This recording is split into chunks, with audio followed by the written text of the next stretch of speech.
Because Israel is the fiefdom of the Rothschild dynasty, which also controls the American administration, the British administration, and so Rothschild's one arm is not going to criticize Rothschild's other arm.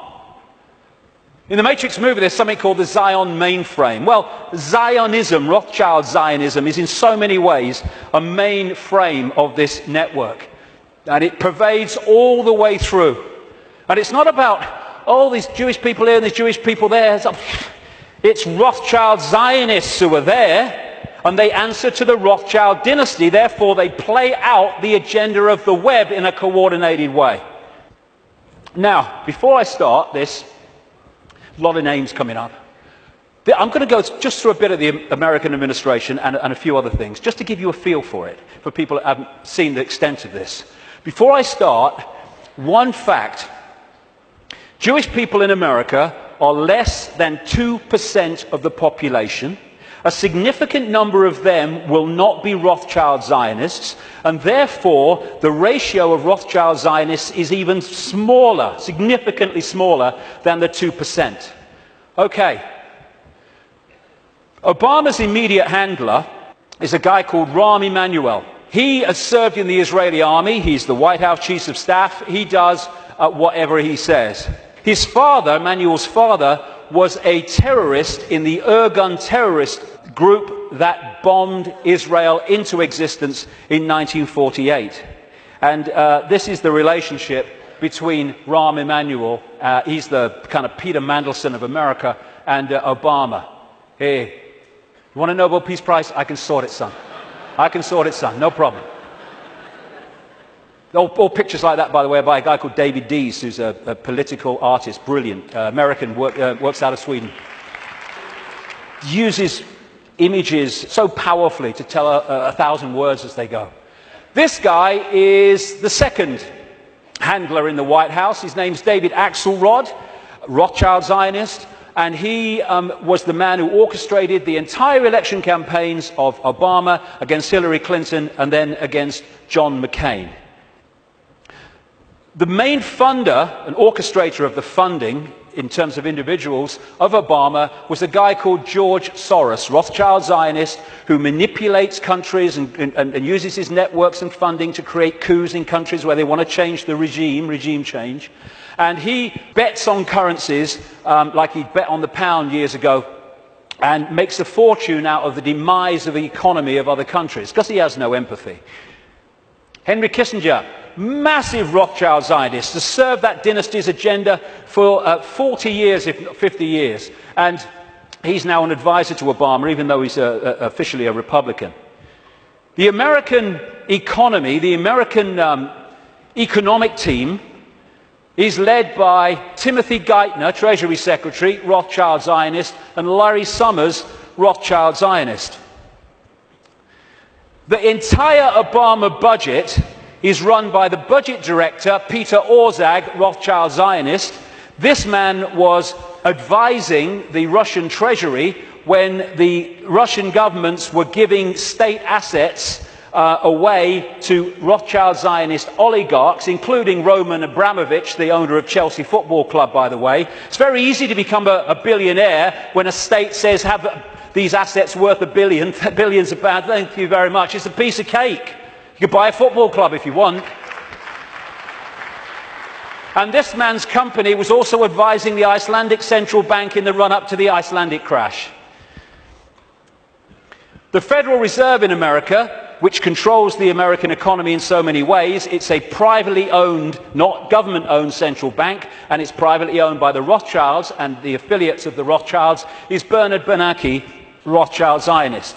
He replaced Alan Greenspan, Rothschild Zionist, who was head of the Federal Reserve from Reagan Bush right up into the Boy Bush administration, and he systematically took away the checks and balances which allowed the mayhem of 2008 to unfold.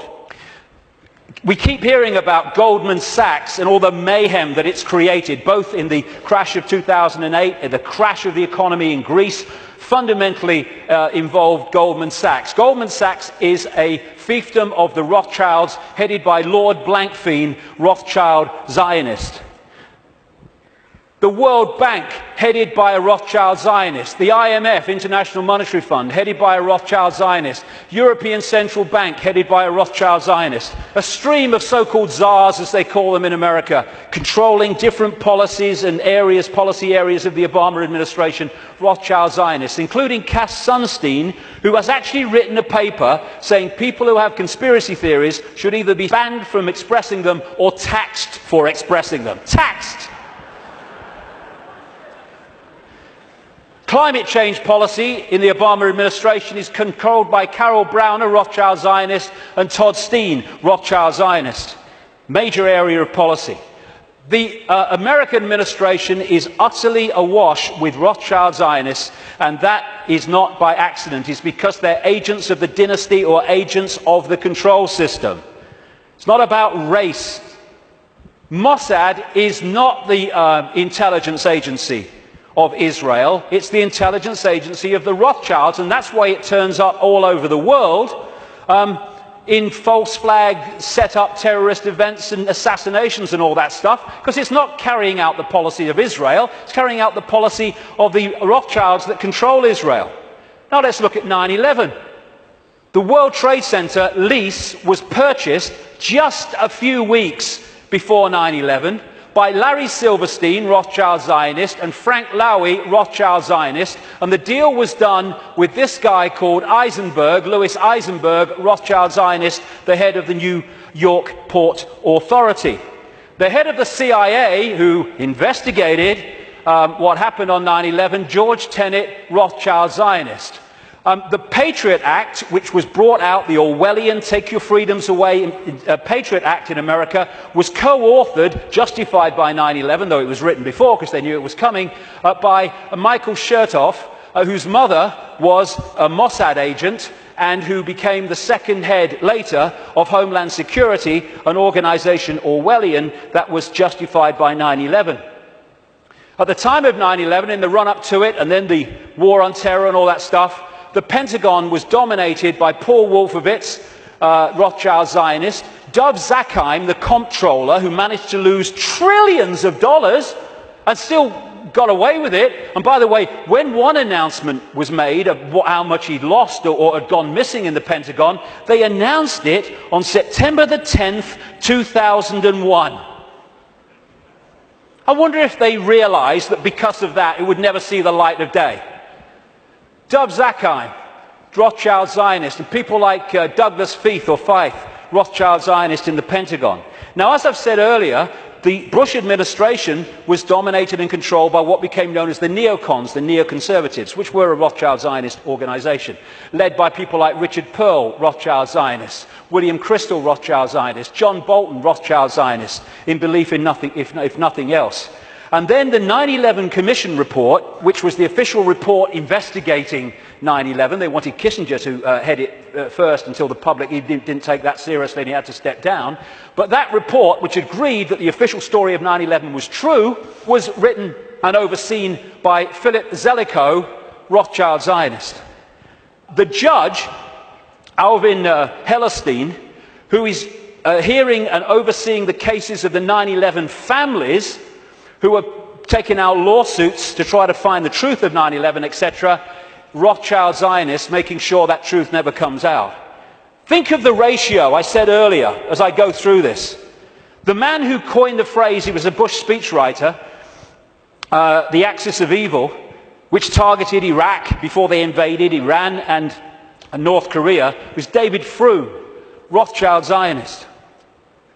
So when you look at this, because Israel is the fiefdom of the Rothschilds, you see that this dynamics, or you'd think, is the man of 300 million people, the superpower, is the most powerful of the two. No. He is controlled from there. Because the Rothschilds control them. Do you know Israel has the second biggest F-16 fleet in the world? The biggest outside of America? It's a slither of land. How did they get them? Dov Zakheim, as comptroller of the Pentagon, Rothschild Zionist, made a load of weaponry and planes in America scrap when they weren't, so they could be passed for a song to Israel.